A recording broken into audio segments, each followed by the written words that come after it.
Olá, sou Cristiane Mila Lavarini, residente de pediatria do Hospital Infantil João Paulo II e estou no estágio de CTI neonatal do Hospital Júlia Kubitschek. Hoje irei falar sobre o pacote de melhorias para o manejo de recém-nascidos prematuros extremos na primeira semana de vida, artigo que saiu no Pediatrics em fevereiro de 2022. O objetivo desse artigo foi apresentar um conjunto de melhorias para reduzir as taxas de hemorragia intracraniana grave e as taxas de mortalidade na primeira semana após o nascimento em prematuros extremos. Assim, foram realizadas revisões abrangentes da literatura para desenvolver diretrizes baseadas em evidências definindo os cuidados de bebês extremamente prematuros. Foi feito a partir de uma equipe multidisciplinar que avaliou os cuidados perinatais, o atendimento na sala de parto, o processo de admissão, as transferências de cuidados e as rondas nos pacientes. Foram utilizados esses pacotes de melhorias realizadas entre abril de 2014 até setembro de 2020, na Universidade do Alabama, na UTI neonatal de Brigham, centro de referência quaternário com aproximadamente 1.400 admissões anuais, incluindo aproximadamente 130 recém-nascidos prematuros extremos. Foram incluídos nesse estudo 820 prematuros extremos sem anomalias congênitas de 22 semanas e 0 dias a 27 semanas e 6 dias de idade gestacional e peso acima de 400 gramas. A idade gestacional média dos pacientes do estudo foi de 25 semanas e 3 dias e o peso médio de 744 gramas.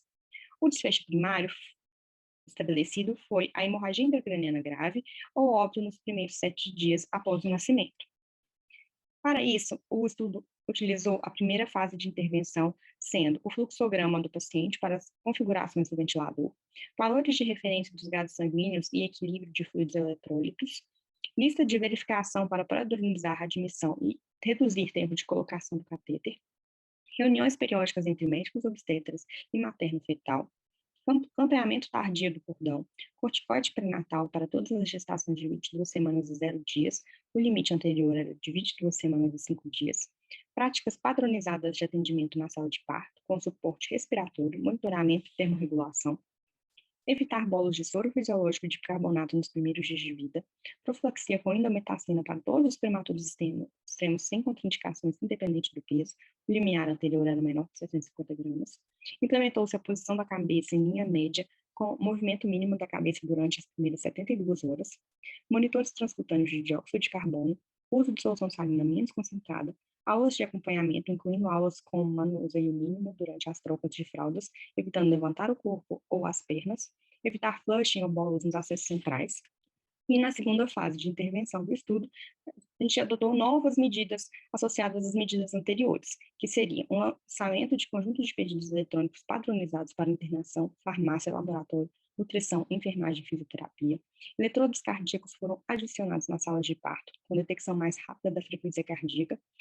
Foram instituídos a pesagem dos bebês a cada 12 horas nas primeiras 72 horas, auxiliando no gerenciamento de fluidos eletrólitos, a medição de sódio sérico a cada 12 horas, a verificação das fraldas a cada 6 horas, e foi instituído a Golden Week, que posteriormente foi instituído também enfermeiras exclusivas dedicadas a esses bebês, que tinham maior conhecimento sobre todos os protocolos. Mudaram a ventilação de controle de pressão para controle de volume. Os desfechos do estudo foram a taxa média de hemorragia intracraniana grave ou morte nas primeiras semanas após o nascimento caiu de 27,4% para 15%. Foi relacionada a esse desfecho a melhoria no direcionamento do CO2 e o pH, além da diminuição do uso de inotrópicos. A tabela a seguir, ela foi retirada do estudo e mostra que algumas medidas foram de grande importância para a queda da mortalidade e também da hemorragia intracraniana, como, por exemplo, a educação com o treinamento, né, dos checklists, em que houve uma grande queda, a utilização da indometacina e a educação continuada, além de outros. O volume controlado, a ventilação pelo volume controlado, ela apresenta um aumento da mortalidade, da hemorragia intracraniana, contudo, estudos prospectivos mostraram que isso poderia estar errado. Os desfechos. A taxa de pré-internação de hemorragia intracraniana grave foi 16,4, quando vista de forma isolada, em relação à mortalidade, e a voz do estudo foi de 14,3 até 10%. Isso foi atribuído ao acompanhamento tardio, à profilaxia com indometacina e à diminuição do uso de bicarbonato nas primeiras 72 horas, embora o bicarbonato sérico tenha sido 1 milimol por litro maior nas dosagens dos recém-nascidos. É possível que várias mudanças na prática tenham reduzido de forma cumulativa aos riscos de hipertensão intracraniana, não sendo apenas esses três fatores que corroboraram para esses dados. Em relação à mortalidade, nós tivemos uma taxa de óbito que caiu de 13,7 para 9,7, sem nenhuma variação de causa especial observada. A taxa de sobrevida sem morbidade maior não diferiu entre pré-intervenção fase 1 e fase 2. A taxa de lesão renal passou de 31,2 para 22,1. Contudo, nós temos que os bebês, após a implementação das medidas, tinham a dosagem de creatinina mais frequentemente do que antes às vezes não eram dosados. A taxa de perfuração intestinal espontânea não diferiu entre pré-intervenção, fase 1 e fase 2. Em relação aos resultados, foi observado que o uso da comunicação padronizada e das listas de verificação melhoraram o cumprimento das diretrizes e reduziram a variabilidade das condutas. A taxa de hemorragia intracraniana grave ou morte na primeira semana diminuiu a uma taxa basal de 27,4% para 15%, o que é muito importante.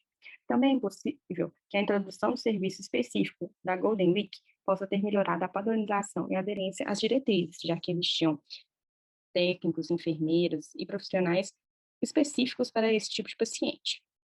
Efeitos de lavagem de solução salina de 1/4 normal e metade de acetato de sódio requerem mais estudos, já que podem ter evitado a administração de bicarbonato e corroborado com a redução da ingestão total de líquidos, o que dificulta a avaliação em relação à sua efetividade.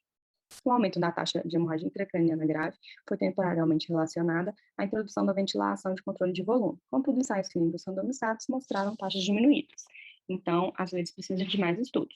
Concluindo, a implementação de um pacote de práticas potencialmente melhores, baseadas em evidências, foi associada a uma menor taxa de hemorragia intracraniana grave ou morte na primeira semana entre prematuros extremos.